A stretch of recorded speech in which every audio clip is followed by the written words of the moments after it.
Okay, so in the last lecture we saw these two things happening. Okay, that we saw that there was an observer O and there was an observer O dash, and both the observer they measure the same velocity of light. That was very much weird thing, and because they measure the same velocity of light, something has happened to the space time of the moving observer. So that something which has happened has been incorporated in the form of these two equations. The time is no more same for the moving observer, and the length measured is even no more same for the moving observer. Now the question is, I said that speed of light is same for both the observer. Okay, whether you are moving towards the light or away from the light, it does not matter. Intuitively, you see, if light is moving towards this direction in velocity c, and if you are moving towards the light with the velocity v, then classically you should measure the velocity of light is c minus v.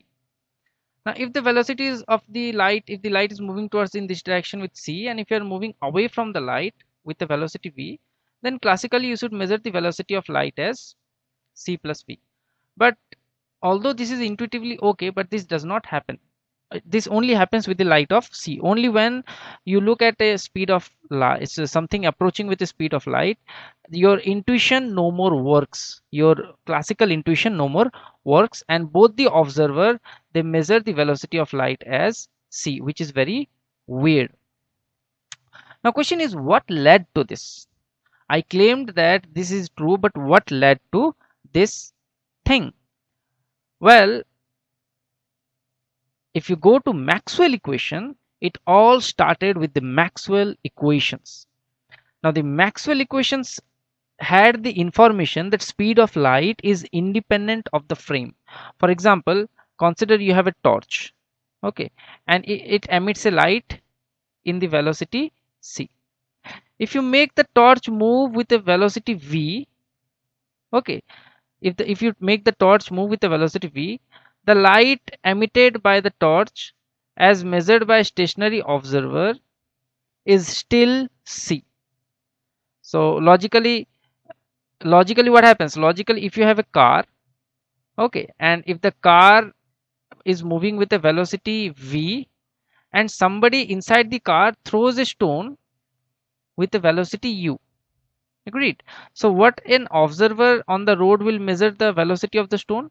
The observer on the road will say that the velocity of the stone is u plus v, because already the stone had acquired a velocity v because it was already in a moving car, and the extra velocity u was because of the driver who threw the stone. So what is the total velocity measured by u? You measure that the total velocity of the stone is v plus u. This is logical, but this is not logical. But this is true. Although it's not logical, this is true. This is also true. I'm not saying that this is false. This is also true, but this is true for low velocity. So when you are dealing with low velocities, this is true. So I mean this is true classically. But when you approach a very high velocity, velocity compared to speed of light, then this does not work, and this works at very high velocity. Okay. So when it was found out that the velocity of light was independent of the frame that emits the light, okay, and this thing was found out from relativity. Einstein postulated from the classical electromagnetism. Einstein postulated two basic postulates, and the two postulates are as follows. So here on the screen you can see two postulates. One postulate says that you do the experiment in any frame, and if all the frame uh, have a constant velocity with respect to each other, then the experimental result will be same. I mean the laws of physics will be same.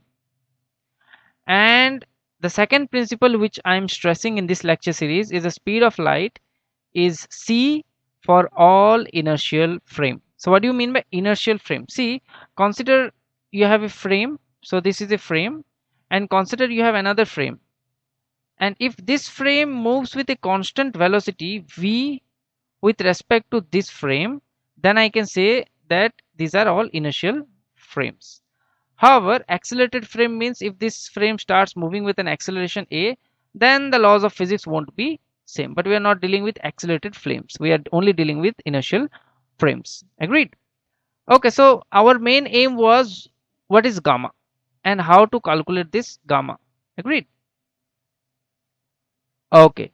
By some symmetry argument, I can state the following thing. I can say that this equation that you have written for the O dash observer, I can write the same equation by symmetry argument for the O observer. I mean, I can write that x equals to gamma x dash plus v dash, x dash plus v t dash. Okay, by symmetry argument I write this. So if you don't have gamma, then what this meant, if you don't have gamma, then this equation meant that the x coordinate of the ball, so remember we were talking about a ball moving with a velocity u classically, so x coordinate measured by the stationary observer of the ball is same as the coordinate measured by the moving frame plus the distance covered by the moving frame. But when we are considering very high velocities, when we are considering ball with moving at a speed of light, or when itself we are considering the speed of light c, then there is a gamma factor that is introduced here. Agreed? So this equation, I can write this equation by symmetry argument based on this equation. Now our aim is to calculate gamma. What is gamma? Now, so what is x dash? Since x dash calculates the velocity of light as c, so I can write x dash is equals to c t dash. Now what is x? Since the stationary observer also calculates the velocity of c, I can write x as ct. Now what you need to do is put the value of x here and put the value of x dash here. Okay, and then we'll do something. So let us see what do we get. So you get what is x dash? X dash is c t dash, can be written as gamma. What is x? X is ct, t taken common, you can get c minus v into t. This is the first equation. So this equation is same as this equation. Now let us look at the second equation. This is ct, which can be written as gamma. What is x dash? It is ct dash. Take t dash common, you get c plus v into t dash. Now multiply both these equation. What do you get? You get c square t. This is just a mathematical step to calculate gamma, is equals to gamma square. This will become c square minus v square into t dash.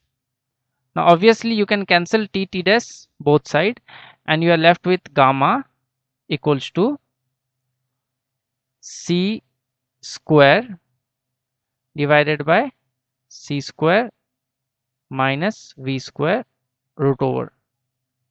A little bit of more algebra, take this c square down and you'll find the value of gamma as 1 by root over of 1 minus v square by c square. Now question is, if I'm saying that this is the general equation, then what happens to gamma at low velocities? At low velocities, I should get my Galilean transformation back. So let us see. So when v is much less than c, so I'm talking of low velocities. So whenever I'm talking of low velocities, I should always get my Galilean transformation. Now to get the Galilean transformation at low velocity, I should have the value of gamma as 1. So let us see if the value of gamma is 1.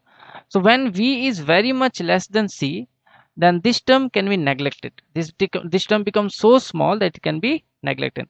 And as a result, for low velocities, the value of gamma tends to go to value of 1. So I recover my Galilean transformation for low velocities because gamma goes to 1 for low velocities.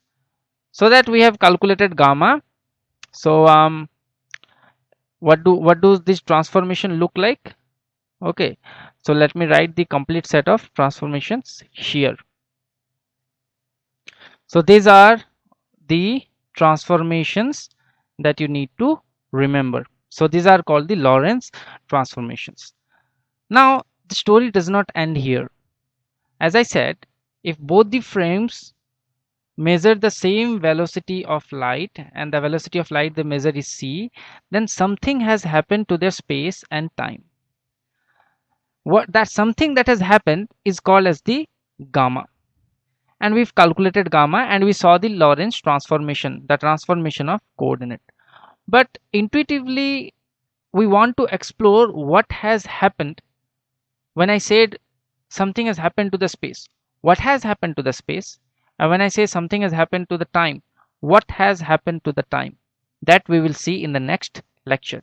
That is, we will deal with the length contraction, time dilation, and there is one more thing called as relativity of simultaneity, which is the most important topic that we will discuss, and we'll go further with this topic. So next lecture we'll discuss this topic.